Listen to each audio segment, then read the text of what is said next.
अस्सलाम वालेकुम एवरीवन। उम्मीद करता हूँ कि आप सब लोग खैरियत से होंगे। मेरा नाम है Daniyal Khan. Welcome to my YouTube channel.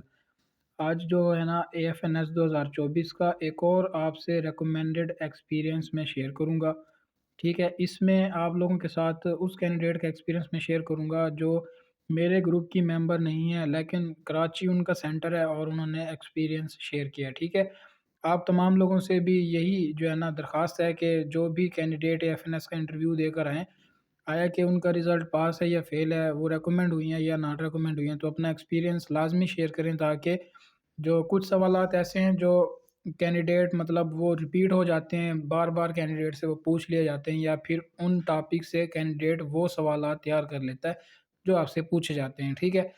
तो कामयाब इंसान वही होता है जो अपने साथ-साथ दूसरों का भी भला सोचे, तो आप अपना एक्सपीरियंस हमारे साथ लाज़मी शेयर करें ताकि वो बाकी लोगों तक एक्सपीरियंस पहुँच जाए।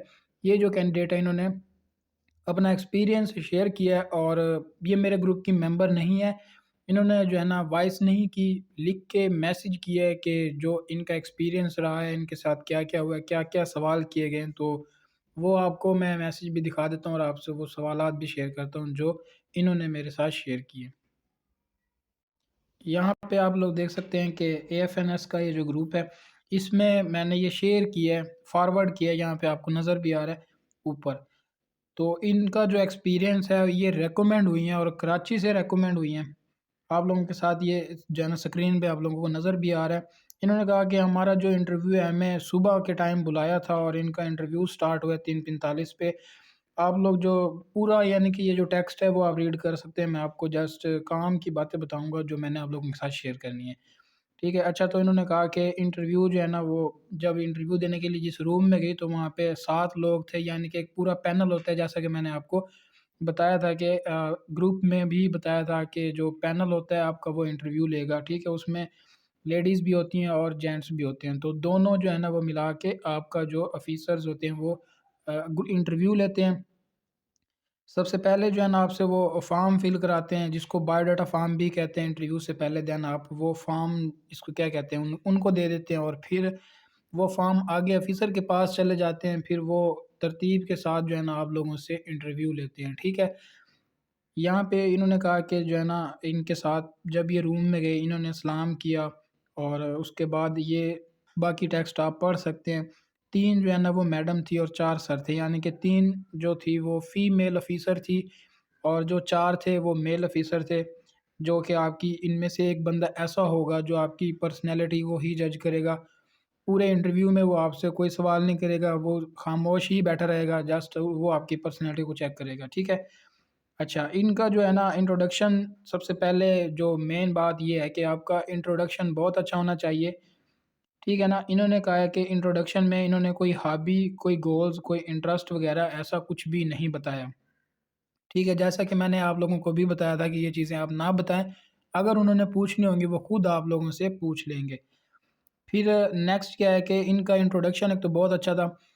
नेक्स्ट उन्होंने जो मुझे मैसेज किया था कि सर मैंने जो इंट्रोडक्शन दिया था वो मेरा बहुत अच्छा था और मैंने बहुत ही पोलाइटली यानी कि एक ही टोन में जो है ना वो अपना इंट्रोडक्शन कराया था। तो आप भी अपने इंट्रोडक्शन पर फ़ोकस करें, ठीक है? जो आपकी मतलब अगर कोई चीज़ ऐसी है कि आपको समझ नहीं आ रही तो वो आप मुझसे पूछ सकते हैं। पहला सवाल था what are your weak areas? तो यहाँ पे जो है ना इनसे पूछा है कि आपका वीक एरिया कौन-सा है, ठीक है? तो आप अपनी पर्सनैलिटी का ना बताएँ, आप अपने किसी सब्जेक्ट का बता दें, ठीक है? या किसी और चीज़ का बता दें, मतलब आप अपनी पर्सनैलिटी में कोई डिफेक्ट ज़ाहिर ना करें, ठीक है?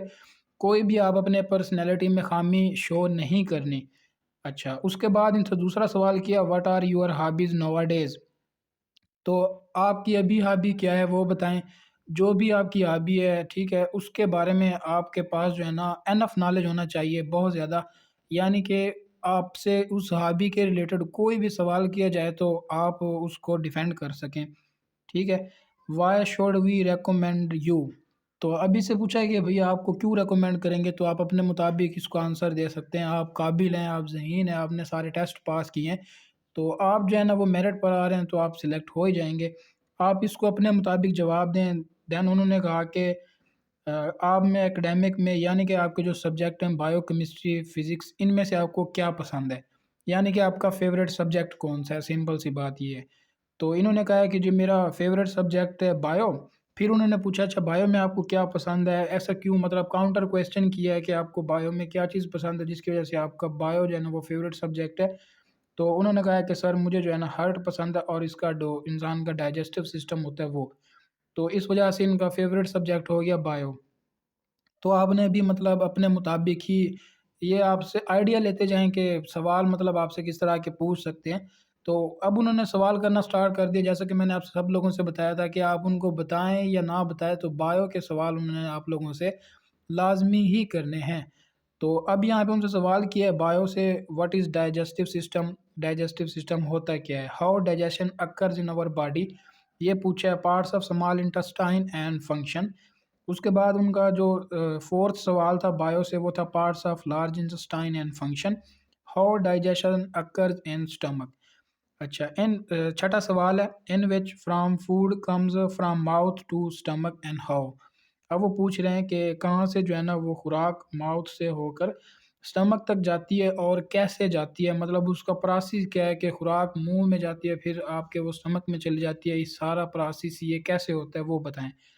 अच्छा, एक और इम्पोर्टेंट बात, वो ये है कि अगर आपसे इंग्लिश में सवाल करते हैं, तो आपने इंग्लिश में ही जवाब देना है, ठीक है? अगर आप कंफर्टेबल नहीं हैं, तो आप जो है ना वो स्विच कर सकते हैं। सिंपल सी बात है, घबराना नहीं है। कॉन्फिडेंस मैटर बहुत करता है, आप अगर बिल्कुल भी मतलब आप में कोई नॉलेज नहीं है, लेकिन आप में कॉन्फिडेंस है, तब भी मतलब आप कुछ ना कुछ कर जाओगे। लेकिन ये है कि अगर आपके पास नॉलेज होगा, तो आप में कॉन्फिडेंस ज़्यादा आएगा क्योंकि आप जब आंसर सही दे रहे होगे तो सामने वाले पे भी अच्छा इंप्रेशन जाएगा और आप में भी कॉन्फिडेंस थोड़ा बूस्ट हो जाएगा कि जी मैंने तो अच्छा आंसर दे दिया है। 7वाँ सवाल है क्वेश्चन नंबर 7 फंक्शन ऑफ ड्यूनेम। तो यहाँ पे ये 7वें का जो है ना इन्होंने ड्यूनेम का फंक्शन पूछा है और उनका एक और क्वेश्चन ये भी था कि जब हम खाना खाते हैं तो वो खाना हमारे रेस्पिरेटरी ट्रैक्ट में क्यों नहीं जाता?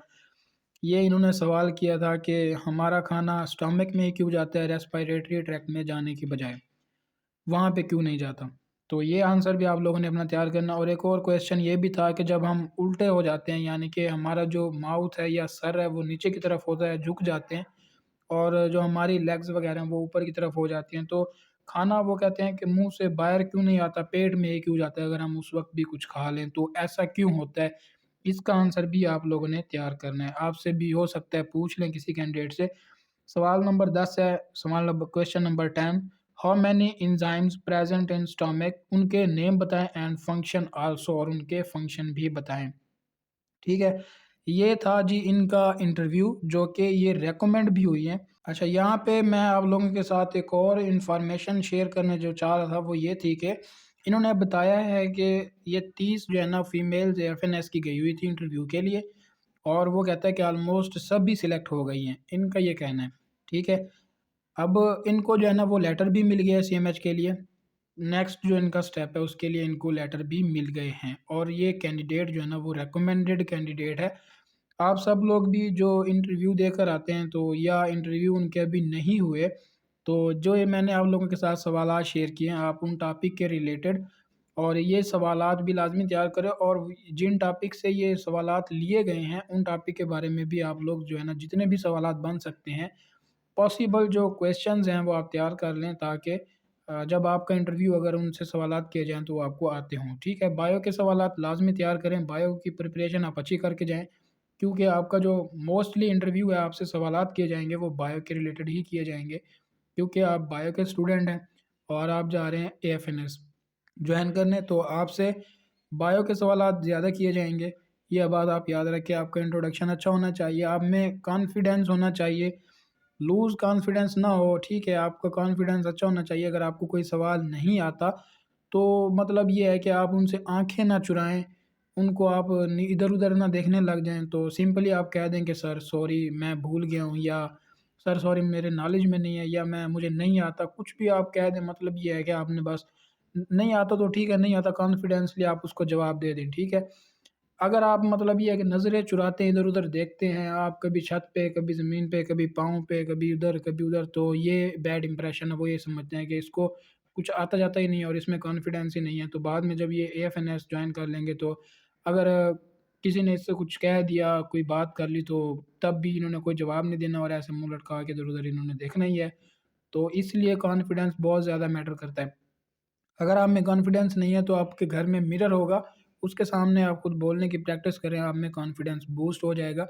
अपने बड़ों से बात करें, टीचर्स से बात करें, सवालात पूछें, वालदैन के साथ बात करें, ठीक है? आप में कॉन्फिडेंस आ जाएगा इंशाल्लाह।